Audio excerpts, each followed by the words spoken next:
Hello students, welcome to the another video of class 11th microeconomics. आप सभी का स्वागत है एसपी मिश्रा कॉमर्स एकेडमी में। आज हम शुरू करने जा रहे हैं एक नया चैप्टर जो आपका चैप्टर 7 है, रेवेन्यू, कॉन्सेप्ट ऑफ रेवेन्यू। तो सब लोग पेन कॉपी लेकर रेडी हो जाइए, चलिए शुरू करते हैं।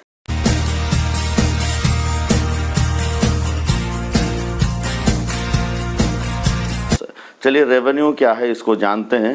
पहले यहाँ पे क्या लिखा हुआ है उसको देख लेते हैं और वीडियो के साथ पूरा बने रहिए। डिस्क्रिप्शन में जाइए, नोट्स को डाउनलोड कीजिए ताकि आपके काम आसान करना मेरा काम है। तो चलिए समझ लेते हैं कि रेवेन्यू क्या है। What is revenue? It refers to the total income और sale generated by the firms from its primary business activities. कुछ समझे आपने? नहीं तो सेकंड पॉइंट को भी देख लेते हैं, फिर मैं एग्जांपल लूंगा, ठीक है। It is a crucial financial metric as it serve as the starting point for calculating a firm's profitability and is a key indicator of its financial health. ये तो इंपॉर्टेंस हो गया कि रेवेन्यू क्या है। बच्चों इसको एक एग्जाम्पल लेके समझते हैं। लेट्स से आपके पास आप एक टी शॉप का ओनर हो। क्या हो बच्चों? टी शॉप के ओनर हो। आप चाय बेचते हो। एक कप टी, क्योंकि मोदी जी भी चाय बेचकर बच्चों प्रधानमंत्री बने, तो चाय बेचना कोई गलत काम तो है नहीं, तो चाय बेचते हैं। तो एक कप चाय का आप 10 रुपये चार्ज करते हो। कितना? लेट से 10 रुपये चार्ज करते हो। तो आप एक दिन में यदि मान लो 10 कप चाय आपने बेचा है और एक कप चाय का कॉस्ट आपका 10 रुपये है, जो आपकी फाइनल अर्निंग हुआ उसको हम कहते हैं क्या? रेवेन्यू। ये आपको कहा जाएगा क्या बच्चों? रेवेन्यू। रेवेन्यू मतलब हमारी यदि गांव देहाती की लैंग्वेज में हम बात करें तो गल्ला कितना है। समझ में आए? आज का गल्ला क्या हुआ, कल का गल्ला क्या था, इस महीने की गल्ला क्या थी, मतलब गल्ले में जो पैसा डाली जाती है। तो टोटल जितना इसने बेचा, जो भी सामान बेचा, फाइनल तक शाम होते होते इसके जो गल्ला काउंटर है, ये गल्ला काउंटर में कितना पैसा आया, that is considered to be revenue. समझ में आया बच्चों? यहाँ पे इतने सारे जो डेफिनेशंस लिखे हैं वही तो बोला है। It refers to the total income और sale generated by the firm.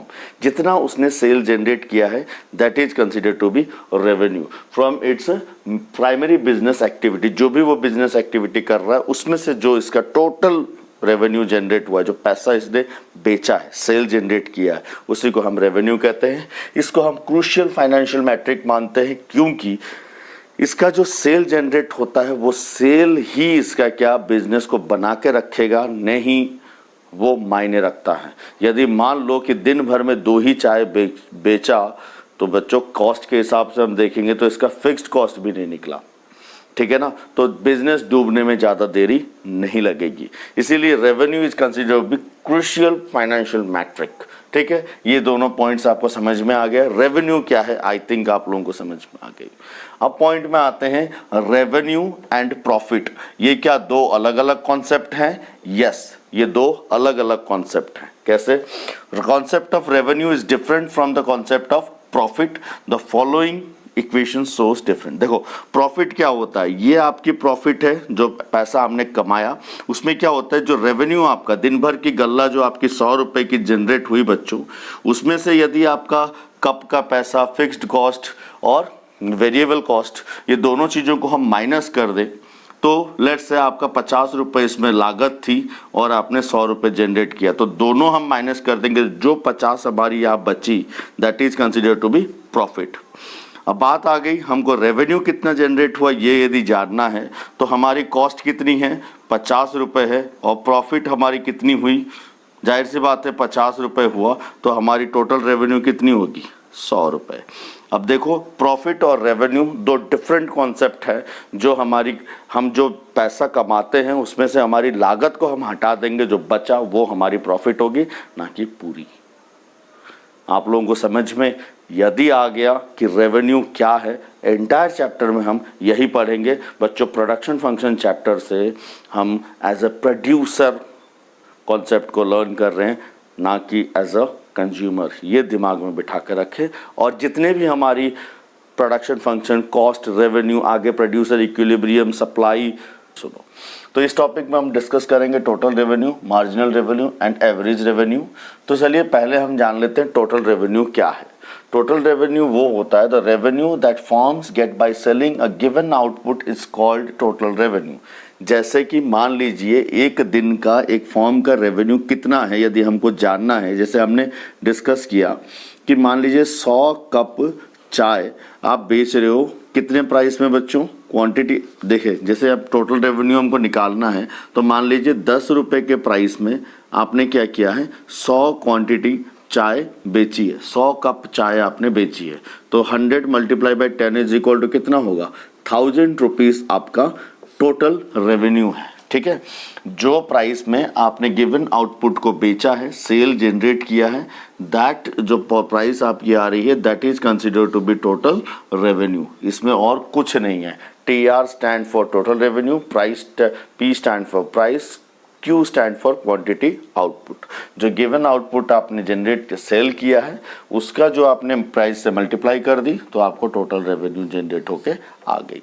There is nothing. तो sir then move toward the marginal revenue. समझ में, marginal revenue MR is the change in the total revenue when one more unit of a commodity is sold। जैसे एक मैंने pen बेच दिया, फिर दूसरा पेन बेच दिया, फिर तीसरा पेन बेच दिया, मैंने जितना यूनिट बेचते चला गया, हर यूनिट या सेल में जितना मेरा रेवेन्यू जनरेट होते गया, वन आफ्टर अनदर, जितना मेरा होते गया एक के बाद एक, वो मेरा मार्जिनल रेवेन्यू होगा। ठीक है, तो इसका फॉर्मूला क्या है, जैसे हमने देख रहे हैं पहले सेम फॉर्मूला है, MR is equal to TRN minus TRN-1। ये हमारा, यदि सेकेंड में आएंगे MR is equal to delta TR अपन में क्यूब। बट यहाँ पे बच्चों थोड़ी सी एक समस्या है, ये फॉर्मूला कहाँ पे लगता है और ये फॉर्मूला कहाँ पे लगता है। ये MCQ क्वेश्चन है, ध्यान से सुनना, पूरा कॉन्सेंट्रेट करो। ये फॉर्मूला हम कब अप्लाई करेंगे, ये कब अप्लाई करेंगे, मैंने दोनों अप्लाई करके आपको बताया है। चलो देखते हैं कैसे। देखो बच्चों, एक एग्जाम्पल दिया हुआ है, TR 10,000 है। जब 10 यूनिट का सेल हो रहा था तब टोटल रेवेन्यू कितनी थी, 10,000 थी। जब कमोडिटी क्या हो गया, ज्यादा हो गया, 11,000, तब टोटल रेवेन्यू हो गया जब 11वीं यूनिट बेची गई। 10वां यूनिट बेचते वक्त कितना था, 10,000 था टोटल रेवेन्यू। 11,000 टोटल रेवेन्यू तब हो गया जब हमने 11 यूनिट बेच दिया। मतलब ये क्या हो गया, एडिशनल रेवेन्यू हुआ। तो हमने क्या करा, सेम फॉर्मूला लगा दिया, MR इज इक्वल टू क्या है, TR11 क्या इतना है, 11,000 है, TR10 कितना है, मतलब N-1, इससे ये n था, इससे 1 माइनस करके जो आएगा वो वैल्यू हम यहाँ पे पुट करेंगे। तो 11,000 माइनस 10,000 इज इक्वल टू 1,000 रुपये एडिशनल है। मार्जिनल रेवेन्यू कितना है, एडिशनल आपको यहाँ पे निकल के आ गई। बट केस क्या देखना है, क्या है, a firm may not increase it output by 1 unit at a time. मतलब एक ही समय में 1 यूनिट वो शायद नहीं बढ़ा सकता है, बट ऐसा भी हो सकता है कि एक ही समय, जो बड़ी कंपनी है, जैसे आप समझ लो रिलायंस कंपनी है, रिलायंस कंपनी क्या करता है, हर एक सेकंड में 1000 सेल्स जनरेट कर लेते हैं, लाख ऑफ सेल जनरेट कर लेते हैं।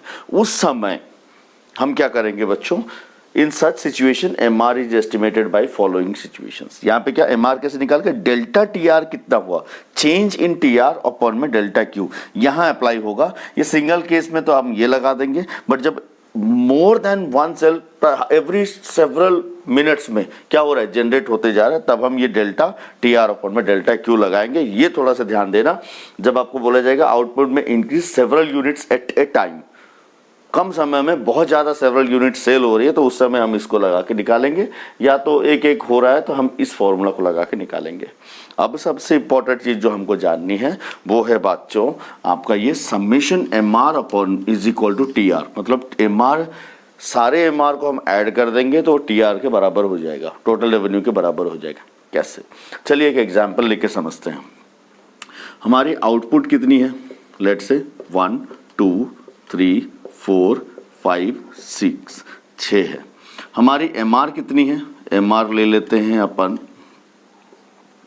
लेट्स से 10, 8 6 4 2 1 10 8 6 4 2 1 ले लिए हमने। नहीं, हम इसको ऐसे लेते हैं 10 7 6 5 4, चलो ऐसे ले लेते हैं। अब ये जब हमने ले लिया तो हमारा टीआर कितना होगा, टोटल रेवेन्यू कितना होगा बच्चों, आप सभी को पता है पहला टोटल रेवेन्यू तो 10 ही होगा। यहाँ पे कितना होगा 10 प्लस ये जोड़ेंगे ना हम, ये मार्जिनल रेवेन्यू है तो ये कितना होगा 18, 18 plus 7 is equal to 25, 25 plus 6 is equal to 31, 6 5 कितना हो जाएगा 36, फिर ये 36 4 इज इक्वल टू 40। आपका टोटल रेवेन्यू कितना हो रहा है 40 हो रहा है, मतलब एंड वाला हमने कॉस्ट में भी ऐसा किया था। तो सेम आपका क्या हो गया, मतलब समेशन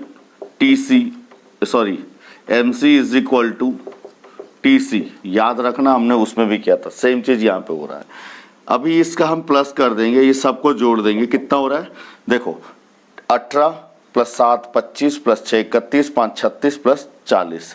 तो समेशन MR कितना है बच्चों, summation MR is equal to कितना है आपका 40 है, और ये इज इक्वल टू TR हो गया आपका ये 40। TR का जो लास्ट वैल्यू जितना है ये हो गया, ये आपका प्रूव हो गया। आपको MCQ में पूछा जाएगा summation MR is equal to TR prove करो, कर दोगे आप आराम से। ये सभी यूनिट को आपने ऐड कर दिया, हो गया।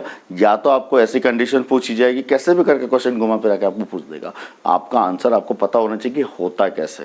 ठीक, एवरेज रेवेन्यू क्या है, एवरेज रेवेन्यू कुछ नहीं है, जो हम टोटल रेवेन्यू पर यूनिट में जो रेवेन्यू जनरेट होते जा रहा है वो हमारा क्या हो जाएगा, जब हम टोटल रेवेन्यू से क्वांटिटी को डिवाइड कर देंगे तो हमको एवरेज रेवेन्यू निकल के आ जाएगा। वही चीज यहाँ पे लिखा हुआ है, it is the revenue per unit of output sold. जितना भी हमने आउटपुट सोल्ड किया उसमें से रेवेन्यू जनरेट किया, और जितना रेवेन्यू पर यूनिट हमने क्या किया है जनरेट करते जा रहे हैं, दैट इज एवरेज रेवेन्यू।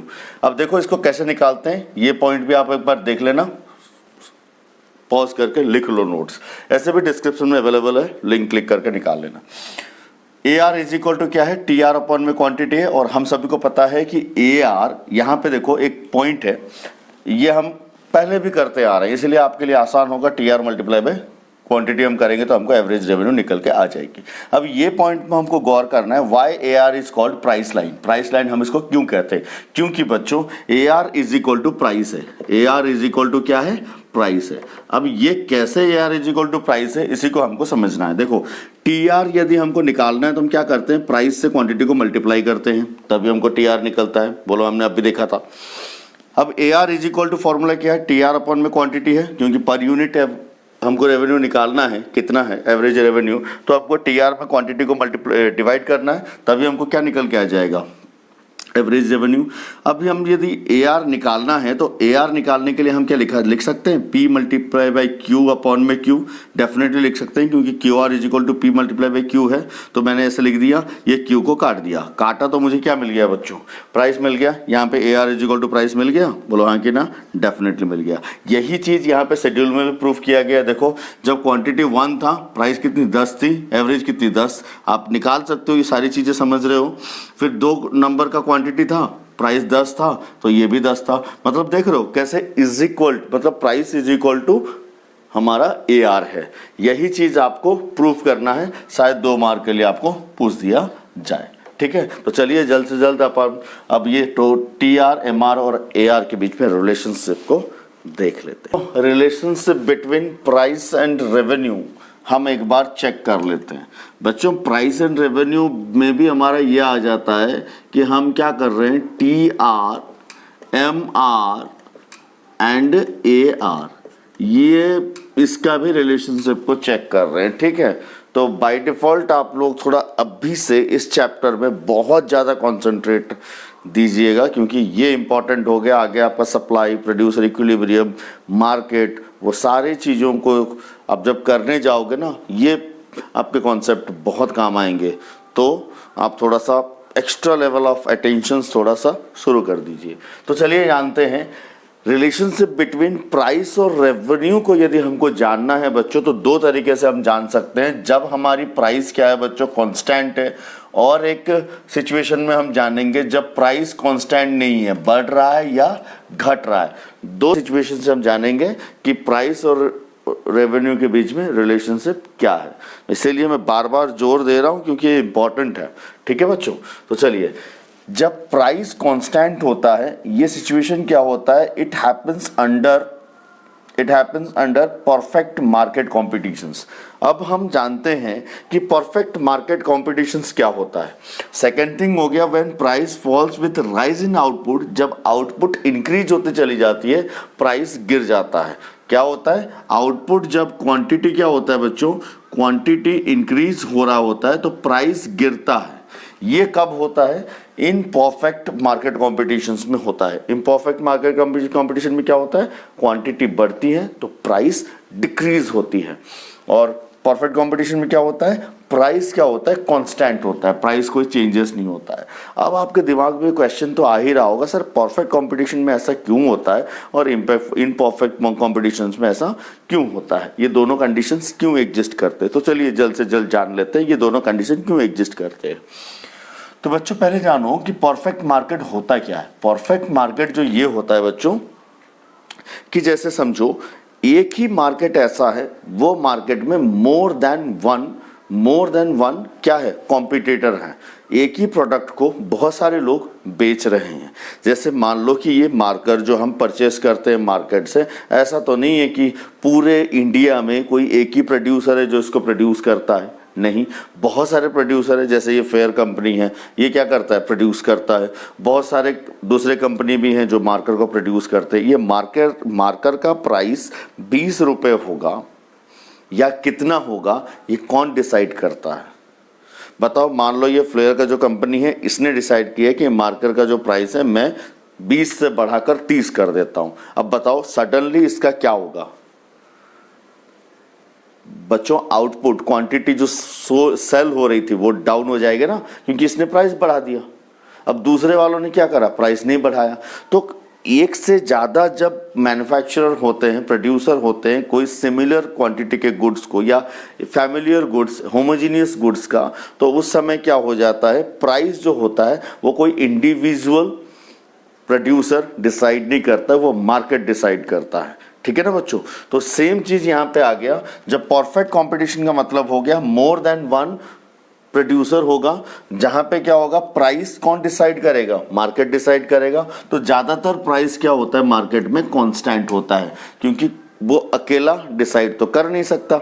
ठीक है, अब आते हैं इम्परफेक्ट कॉम्पिटिशंस। आपने सुना होगा monopoly and monopolistic, monopoly and monopolistic, ये दो तरह के जो प्रोड्यूसर होते हैं, मोनोपोली एंड मोनोपोलिस्टिक, ये आते हैं इम्परफेक्ट मार्केट कॉम्पिटिशंस में आते हैं। बच्चों ये कैसे, जैसे समझो कि पूरे हमारे सिटी में जहां हम रह रहे हैं, हमारे सिटी में लेट से एक ही मिठाई का दुकान है, समझ में आया। अब मानो कि एक ही मिठाई का दुकान है, तो उस शहर में जितने लोग रहते हैं वो सारे लोग उस मिठाई की दुकान में जाएंगे और वहाँ से परचेस करेंगे। लेट्स से उसका जितना जितना प्रोडक्शन इंक्रीज होते जा रहा होगा, तो वो अपने सेल को ज़्यादा बढ़ाना है तो वो क्या करेगा। मान लो मैं हूँ, मैं गया किसी मिठाई के दुकान में, बोला ए भाई मेरे को मिठाई 2 किलो बांध दे, उसने 2 किलो बांध दिया। अब कल जाऊँगा मिठाई में खरीदने जाऊँगा, नहीं जाऊँगा, मैं क्या कर दूंगा, प्रोडक्ट चेंज कर दूंगा, नमकीन खरीद लूँगा, क्योंकि डेली मैं थोड़ी ना मिठाई खरीदने जाऊँगा, मार्केट एक है और उसको मिठाई ही बेचना है। तो मैं कंज्यूमर्स जो हैं वो एकदम जाके डेली तो मिठाई खरीदेंगे नहीं, तो वो मिठाई कब कब खरीदेंगे, जैसे जैसे वो अपने प्रोडक्ट को स्विच कर सकते हैं, डाइवर्सिफाई कर सकते हैं। तो as a producer, as a मिठाई के दुकान का मालिक, मैं क्या करूँगा, मैं मेरे कस्टमर को ज़्यादा मेरे तरफ अट्रैक्ट करने के लिए जैसे जैसे मेरी प्रोडक्शन बढ़ती जाएगी, मैं थोड़ी सी प्राइस को क्या करते जाऊंगा बच्चों, डाउन करते जाऊंगा। तो क्या होगा, in order to maximise my sale, मैं क्या करूंगा, धीरे धीरे थोड़ा सा प्रोडक्शन को डाउन करूंगा। मुझे थोड़ा सा प्राइस को गिराता हूं तो मुझे क्या फ़र्क पड़ेगा, डेफिनेटली नहीं पड़ेगा। ऐसे समझो जैसे मैंने 2 क्वांटिटी बेचा था, कितने, 10 रुपये में बेचा, कितने में बेचा, एक पर यूनिट प्राइस कितनी थी, 10 रुपए थी, और मैंने 2 बेचा, तो मेरा टोटल रेवेन्यू कितना हुआ, 20 रुपए हुआ। अब मुझे ये चीज बताओ, मैं यदि थोड़ा सा प्राइस इसको क्या कर देता हूँ, 9 रुपए कर देता हूँ, और मेरी क्वांटिटी मान लो 10 रुपए से 10 यूनिट से बढ़ जाती है, तो मेरी टोटल रेवेन्यू कितना हो जाता है, 90 हो जाता है।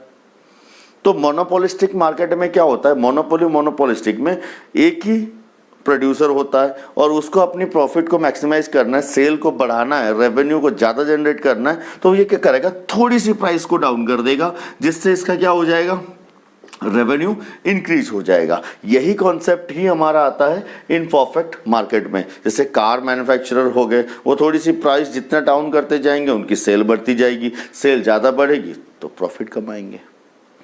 बोलो समझ में आ रही है? तो ये दो चीज़ है जहाँ पे क्या हो जाता है, ये केस में प्राइस क्या हो जाता है, कांस्टेंट हो जाता है बच्चों, और यहाँ पे प्राइस क्या हो जाता है, अप डाउन होते रहता है। ये दो चीज़ों में हमको रिलेशनशिप अभी फाइंड आउट करनी है। तो चलिए हम पहले करते हैं, व्हेन प्राइस इज कांस्टेंट, जब प्राइस कांस्टेंट है उस समय क्या रिलेशनशिप होता है प्राइस और रेवेन्यू के बीच में। तो चलिए शुरू करते हैं बच्चों। देखो एक शेड्यूल बना के समझते हैं।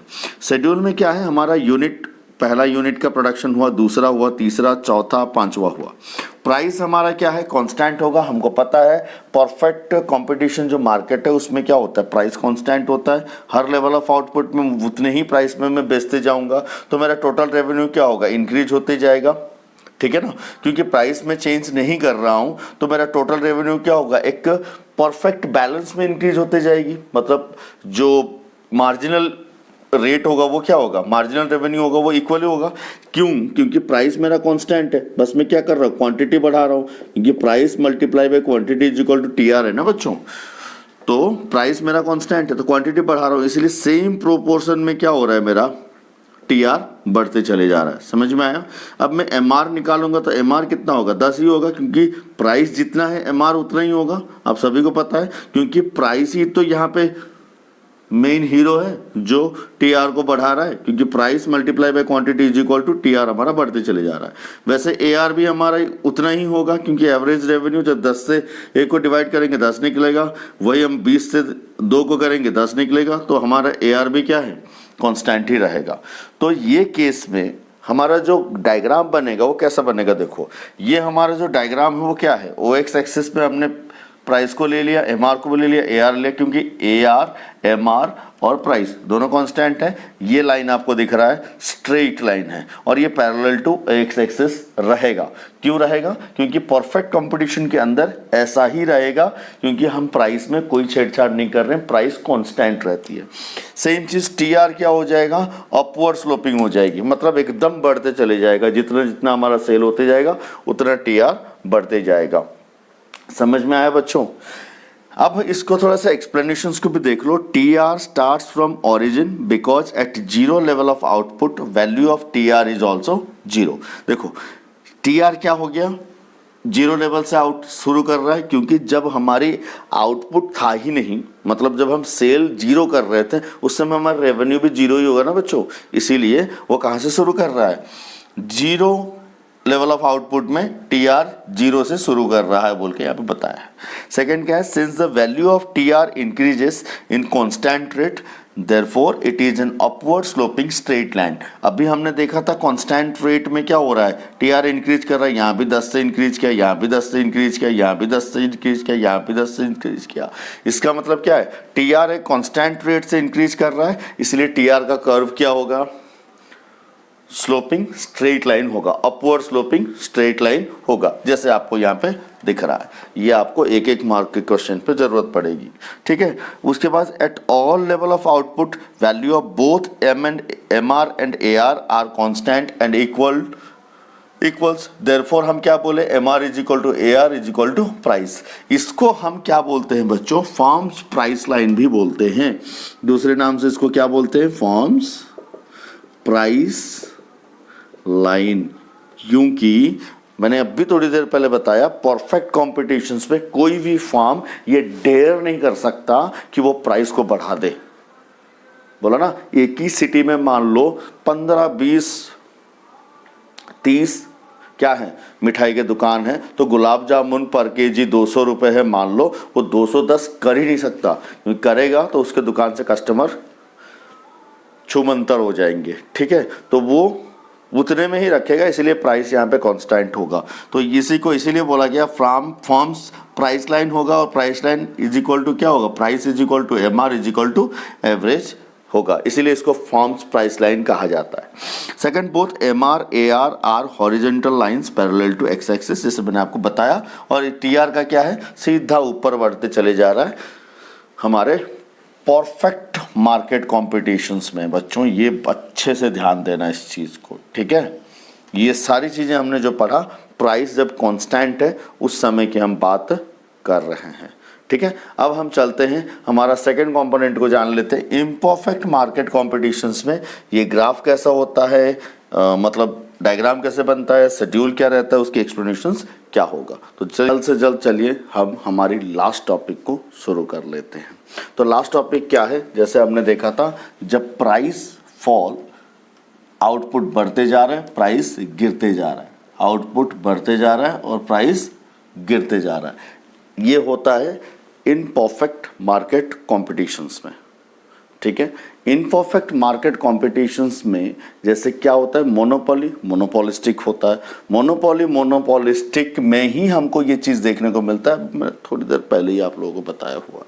अब देखो यहाँ पे जैसे शेड्यूल हमने ले लिया है, तो प्राइस क्या हो रहा है, गिर रहा है, और आउटपुट क्या हो रहा है, बढ़ रहा है। प्राइस क्या हो रहा है बच्चों, गिर रहा है, और आउटपुट क्या हो रहा है, बढ़ रहा है, ठीक है। और टीआर क्या हो रहा है, धीरे धीरे धीरे धीरे बढ़ रहा है, अब डिमिनिशिंग रेट में बढ़ रहा है, आप लोग देख पा रहे होंगे। और ये एमआर क्या हो गया, धड़ाधड़ से गिर रहा है। सेम एआर क्या हो रहा है बच्चों, धीरे धीरे धीरे धीरे प्राइस जैसे जैसे गिर रहा है वैसे एआर भी गिर रहा है। आपको ये शेड्यूल से चीज़ें समझ में आ गई।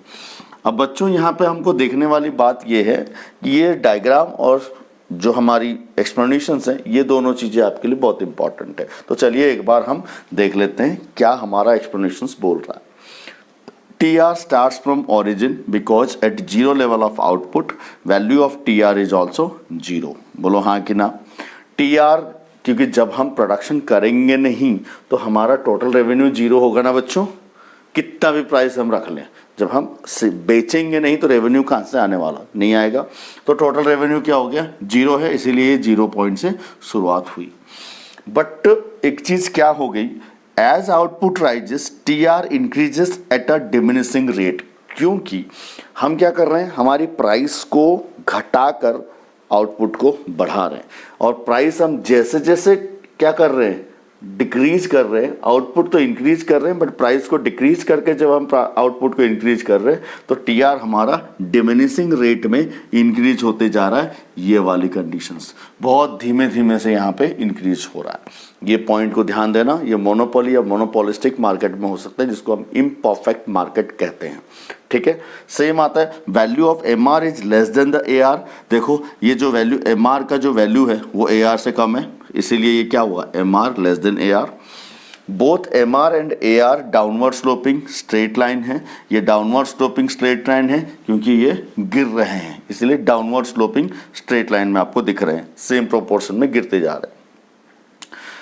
Also MR curve lies below the AR curve as MR is less than AR। अब भी हमने थोड़ी देर पहले देखा, AR curves will never touch or cut the x-axis because AR is equal to price and price is never been zero। क्योंकि कोई producer पागल थोड़ी ना होगा, जीरो प्राइस में अपने सामान को बेचेगा, ऐसा कभी हो ही नहीं सकता। इसीलिए हमने थोड़ी देर पहले देखा था AR is equal to price है बच्चों, average revenue is equal to price है ना, तो कभी भी ये जीरो नहीं होगा या डाउनवर्ड नहीं जाएगा। अब आप बोलोगे सर आपने बोल तो दिया जीरो नहीं होगा, आपने ग्राफ में कैसे करके दिखा दिया जीरो। ये थियोरेटिकली आपको दिखाया गया है, क्योंकि हमारा क्या होते जा रहा है, जैसे जैसे जैसे प्राइस डिक्रीज होती जा रही है, आउटपुट इंक्रीज हो रही है, टीआर भी तो डिक्रीज होते जा रहा है, डिमिनिशिंग रेट में इंक्रीज हो रहा है, और एमआर डिक्रीज हो रहा है, एआर भी डिक्रीज हो रहा है। कोई थोड़ी ना जीरो में आएगा, ऐसा कभी हो ही नहीं सकता, ठीक है। तो ये एक आपको थियोरेटिकली यहाँ पे दिखाया गया। अब आप समझो, ये जो आउटपुट आपको टीआर का दिख रहा है जो ग्राफ, ये किसके रिलेशन में, एमआर और एआर के रिलेशंस में। जब हमारा हाईएस्ट पॉइंट में होता है, कौन सा, बी पॉइंट हम रख देते हैं, हाईएस्ट पॉइंट में टीआर होता है, तब एमआर हो जाता है आपका जीरो। मतलब यहाँ पे बात है एआर कभी भी जीरो नहीं होगा, टीआर कभी जीरो नहीं होगा, बट बच्चों ध्यान देना, एमआर जीरो हो सकता है या नेगेटिव भी जा सकता है, क्योंकि यहाँ यदि इसने और 6 रुपए कर दिया, सॉरी ₹4 कर दिया तो जाहिर सी बात है ये जीरो में आ जाएगा। ठीक है, तो MR जो मार्जिनल रेवेन्यू है आपकी वो जीरो नेगेटिव हो सकता है, बट यहाँ से घटकर कोई भी इतना गया गुजरा इंसान नहीं होगा जो जीरो प्राइस में अपनी कमोडिटीज़ को बेचेगा। इसीलिए AR का भी जीरो नहीं होगा या टोटल रेवेन्यू भी जीरो नहीं आएगा। ये थियोरेटिकली आपको यहाँ पे बस लिखा गया है। ठीक है, कभी भी इसको आप नहीं लेना, ये जीरो में नहीं होगी। और ये जो यहाँ रखा गया इसके रेफरेंस में आपका टोटल TR हो रहा है, और TR मोनोपोली या मोनोपोलिस्टिक मार्केट में डिमिनिशिंग रेट में इंक्रीज हो रहा है, ये भी ध्यान देना है। ठीक है, इसके साथ आपका जो ये टॉपिक है रेवेन्यू हो गया खत्म। इसके बाद हमारा आएगा प्रोड्यूसर इक्विलिब्रियम, इसके बाद आएगा सप्लाई, उसके बाद आएगा मार्केट। इसके साथ हमारा माइक्रो इकोनॉमिक हो जाएगा खत्म, बट रिवीजन जारी रहेगा। डिस्क्रिप्शन में जाना, ड्राइव लिंक में क्लिक करना, नोट्स को डाउनलोड कर लेना और हमको थोड़ा सा हेल्प करना बच्चों, लाइक शेयर सब्सक्राइब करके। यदि ये नहीं करोगे तो हमको मोटिवेशन कहाँ से मिलेगी, हम वीडियोस कैसे बनाएंगे। ठीक है, लेट नाइट तक वीडियो बना रहे हैं, बस आप लोगों को चीज़ें क्लियरली समझ में आ जाए और आपको नोट्स अच्छे से मिल जाए। बस आप खूब पढ़ो, खूब बढ़ो, खुश रहो, that is the main motive. तो चलिए जल्द से जल्द मिलते हैं एक ब्रांड न्यू चैप्टर के साथ जो हमारा होगा प्रोड्यूसर इक्विलिब्रियम बहुत जल्दी।